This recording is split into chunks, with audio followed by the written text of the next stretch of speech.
Hi everybody, and you're very welcome to this channel, Narc Con, with myself and a sleepy Remy in the background as always. Today I'd like to cover 2 reasons that your narcissistic ex, or nex as we're calling the narcissist ex in the comments a lot for ease of use, why they appear in your dreams or nightmares, as the case may be, after the relationship has ended and you've done a lot of work on healing, yet this old image, this old body still pops up in our dreams, in our subconscious when we're asleep. So this was a suggestion, and thank you very much, you know who you are, from one of our community to make a podcast on this. And I'm going to read out the email, and then I'm going to speak about the 2 reasons, in my opinion, that the narcissist appears in our dreams well past, the rumination stage and well into our recovery. And they pop up the odd time, or they're popping up every evening. So we're going to get into the depth of that. And first of all, we're going to read the email. If you can just bear with me, I'll put the glasses on and we'll get into it. And thank you for sending this. And anyone else that would like a topic covered, please send an email to narcscon@gmail.com. Or if you'd like coaching, it's narcscon, NARCSCON @gmail.com. And we will do our best to cover something you haven't seen maybe in the playlists and you'd like covered. So here it goes. Hey Paula, I have a request, as this is something that has been happening often to me of late. I'm dreaming of the nex, and in inverted commas, love that term, laugh out loud. And sometimes I recall the dream, and other times I'm left with just a feeling upon waking. I'm not really seeing much online on how to repel the nex in the subconscious realm, as I do well when awake to repel him. I know he is trying to weaken my resolve and get me to still believe the negative tapes in my head, but I no longer find those useful and working on rewiring my brain. Thanks so much, Paula. Snuggles to Remy. Thank you. So I'm going to get into the 2 reasons that I believe that the narcissist remains around, a bit like a bad smell, some would say. And the first reason that I believe that the narcissist hangs around longer than they are welcome in our recovery journeys would be in the spiritual and instinctual energy. Our spiritual and instinctual energy, which is actually a knowing we have within ourselves that we don't often access on a daily life basis. But our instincts will have told us that this person was not normal when we were in the relationship with them, and even at the beginning of the relationship with them. But it was like oftentimes at the beginning of the relationship, they're handing out goodies. And your brain is saying, person not normal, danger sign. But the goodies are so lovely that you kind of go, there's no real reason other than my gut instinct. And that is a very pertinent reason going forward. We know that now, but we didn't know it at the time. So the spiritual and instinctual enemy invasion is what I call it. This is, I believe, going on in our world as a 6th or 7th sense, whatever you'd like to call it. And I believe that it's when the narcissist is actually thinking about you and the relationship that suddenly your subconscious will bring dreams to you, allowing at that level in your subconscious the energy of the narcissist to invade again. Now, that's a theory, and you can call it woo-woo or say I don't agree with that, but I've heard it a lot, and the narcissist will invariably turn up physically when these dreams are most potent. So that's one reason I think that this happens. And at the end of the podcast, we're going to get in methods for expelling the narcissist from our subconscious and not just from our physical everyday lives. So let's just cover the reasons first, and then we will cover methods to make sure they take a hike, basically. The next part, or the reason that I think the narcissist will turn up like the proverbial bad penny in your dreams, is actually healthy. So I'd actually say, instead of resisting it, allow it in. Allow the narcissist in when you dream about them. Don't go to bed afraid, that you're going to dream about them. I actually believe that the narcissist is a mirror of ourselves pushed out. They simply gave us back a very distorted image to us of who we are. And I really think that on a subconscious level, we're looking for answers.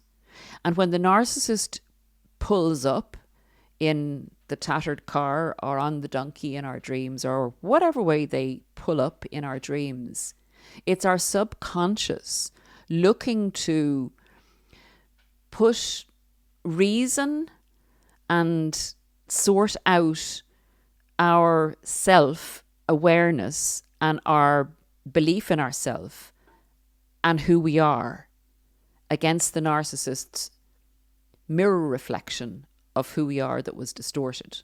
Now, I'm going to go through points to make that a bit, I suppose, less convoluted.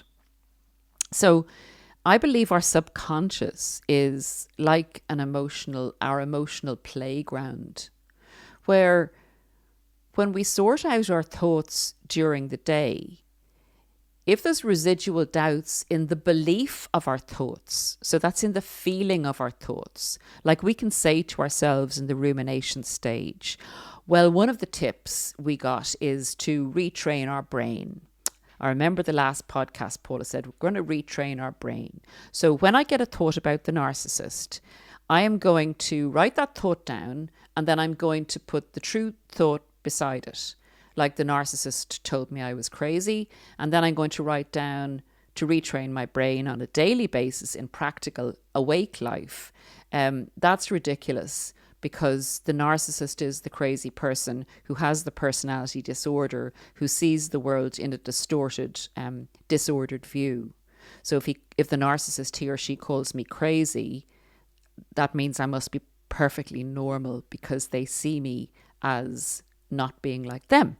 Something to that effect. Now, we can write that down, and we write it down and we read it and we look at it a few times a day, or however much we need to get the neuropathways in our brain, rewritten, or the narcissist's narrative and script overwritten. At some deep level, our feeling and belief hasn't quite caught up with the neuropathway mending of our brain, so to speak. So we need to feel that at a deep soul level, that it's actually true. And I think what our subconscious does is like an internal computer that's taking the information that we input in the daytime, and it's putting it in truth files, so to speak, inside our very soul, the very essence of who we are. This is just a theory, but it's a theory born of experience and listening to a lot of other people's experience of surviving this weird and messed up interaction that we call a relationship with a true blue blood narcissist. So if we can use the dreams we have about the narcissist to help heal ourselves and to not try to repel or resist the dreams. I'm going to come down to the things that we can do in relation to this in a few minutes, the tools for expelling the narcissist. But actually one of the tools is to use the experience in a positive way until the devil goes, because they do disappear eventually. Eventually you will have no dreams about the narcissist, or if one pops up, say 2 or 3 years later, there's a reason for it, and it's often the truth about who you are, and something else may be alerting you in your life to the same type of energy that the narcissist had. So it's actually very useful intel if you choose to make it that. So I hope this is helpful. So it's you, the narcissist in your dreams is the reflection of you in a mirror-like state of what the narcissist wanted you to believe that you are. So it can be an unpleasant experience meeting them in the dream, because it tends to put us in a defensive position sometimes, fighting the battles we fought and the torment we went through in the relationship. However, it's safe in your dream, and it's your subconscious allowing you to access that feeling again in a safe environment. So what I would say is, I won't get on to the tools. We'll go on to the tools in a few minutes. Let's just go through this a little bit further. Sorry, guys, I'm just trying to keep things structured. Okay, so we're dealing with a distorted self-image that we need to fully believe isn't true within our subconscious. We can use it to re-standardize external validation. So in our subconscious, we can access our real self. And we can, when the narcissist is represented in our dreams, we can understand that that image is us looking at the outside world to tell us who we are. So that's another process that is going on with the subconscious. And we're trying to sort out, well, who am I? Who am I? Who is my soul? This is information that came into me that I rejected, but you're kind of filing through the information and you're sending a lot of it to the delete bin in your subconscious. But it's a safe place again for you to deal with the negativity the narcissist brought into your life in a feeling, emotional way. The next thing I have down here is, and it's very related to what I've just said, it's when we're overcoming trauma in the dream or the nightmare, so to speak, we can access the real trauma that may be pushed aside in our daily lives. And it's an important part of who we are at essence level. And it's a good way, again, I'll go to the solution-based tools we can use for this. It's a good way to use the re-traumatization of ourselves in our dreams when we wake. I'll get to that now in a minute. It's also the representation of desire and excitement, because the narcissist may have been your last relationship, and the narcissist may have at one stage in your relationship appeared exciting or tried to arrange exciting things for you to do as a friend, as a work colleague, as a family member, as an intimate partner, because that's part of the narcissist's drug giving, is to keep life exciting and to actually work really hard on bringing excitement into your life so that when the narcissist goes, your life will seem to flatline. So if you're becoming healthier and healing and you're looking for excitement, or you're feeling desire, you're feeling like you'd like to have another relationship, or a relationship of that nature, a supportive relationship with a work colleague or whatever. The narcissist was the last physical, strong representation of that desire. And they can often show up in an obscure way as the physical representation or manifestation of what you're looking for in your life next.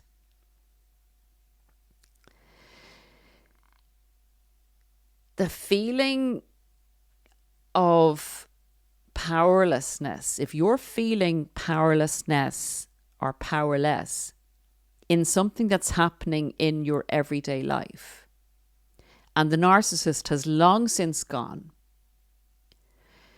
that feeling can manifest the narcissist in your dream, because again, the narcissist was the last time you felt powerless. So, our brain will associate a physical representation or picture or remake a situation that gives us the feeling that we're feeling in the daytime.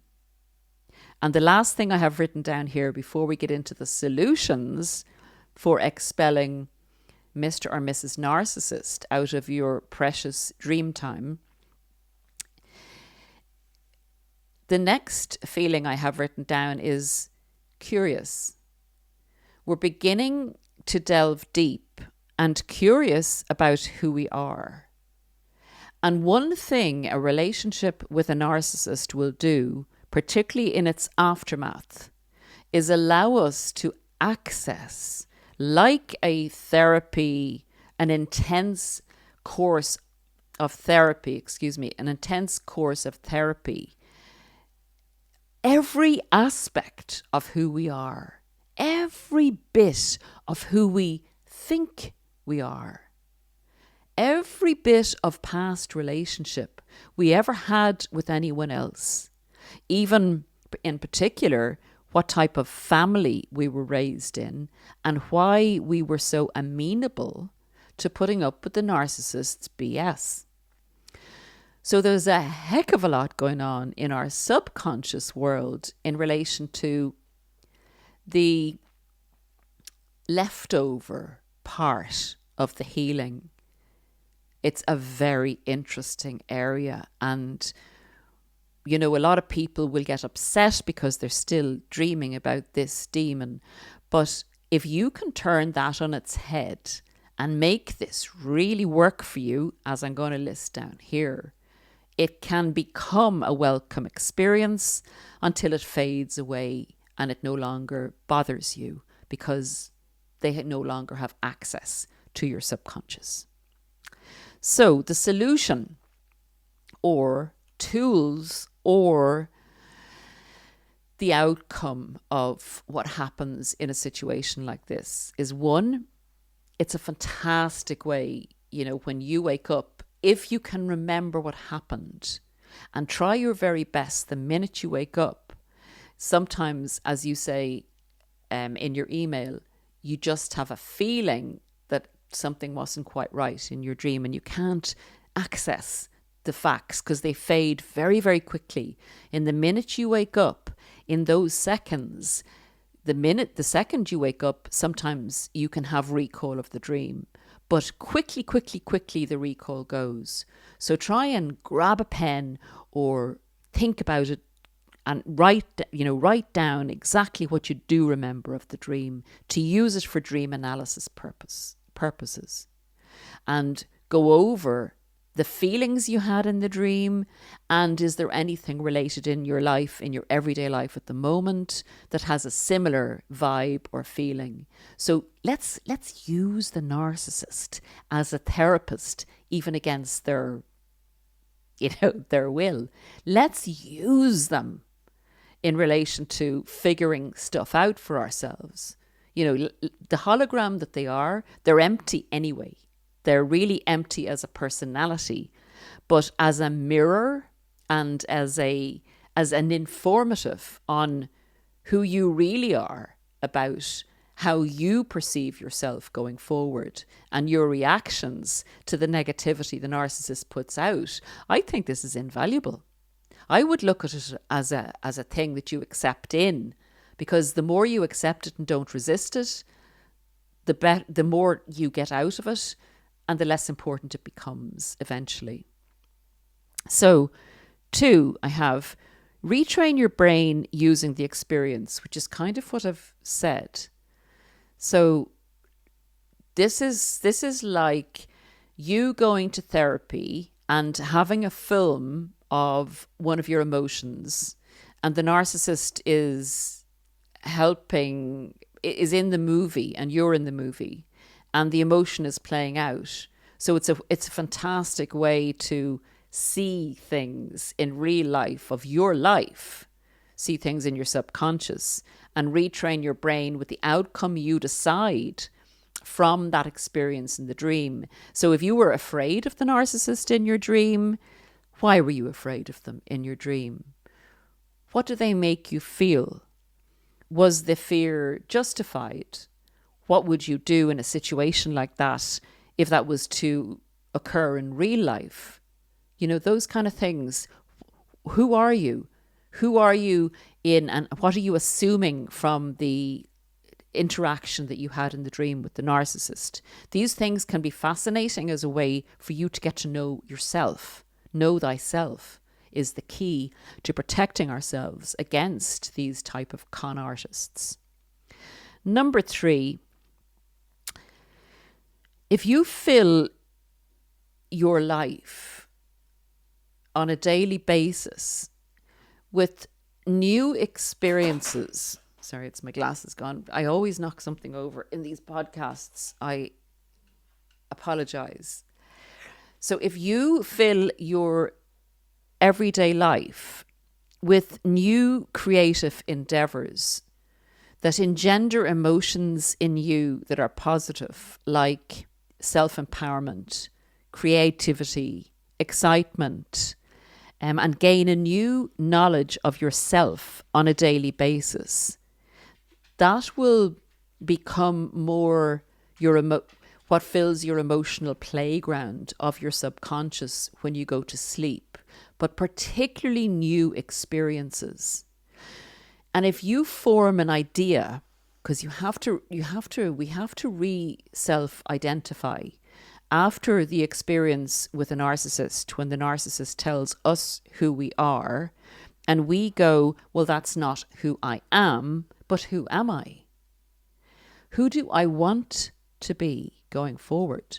Who am I at soul level? If we want to figure that out, we try new things that affirm ourselves internally without looking for the external opinions of who we are. And if we live from the inside out, the external world will change its opinion of who we are or who we should be. So it's a fascinating and very powerful method of coming back to life and actually becoming larger than the life you had before. We can actually, awful as an experience with one of these creatures can be, if we decide that we're going to make it work now for us, having suffered it and having gone through it, we're going to make it into something of value.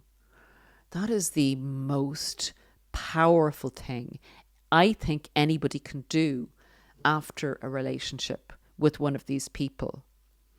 So, in essence, the more work you do using your subconscious experience of dreams and nightmares in a positive light and try and access them, the ones you do remember, and analyze them and use them to get to know yourself better, and then fill your everyday life with growth and creativity and excitement about yourself and your life's journey, that doggone narcissist is not going to be able to creep in under any cover, in any subconscious, at any level. And if they do, you'll simply fly swat, basically. So that's it, guys. That is my opinion on how to get the narcissist out of your subconscious and out of your dream world or nightmare world for once and for all, but to use the passage of transferring them out of that subconscious in a positive way for ourselves, in a safe way. That's it for now. I will see you again very soon. Please take very good care of yourselves in the meantime. Bye for now.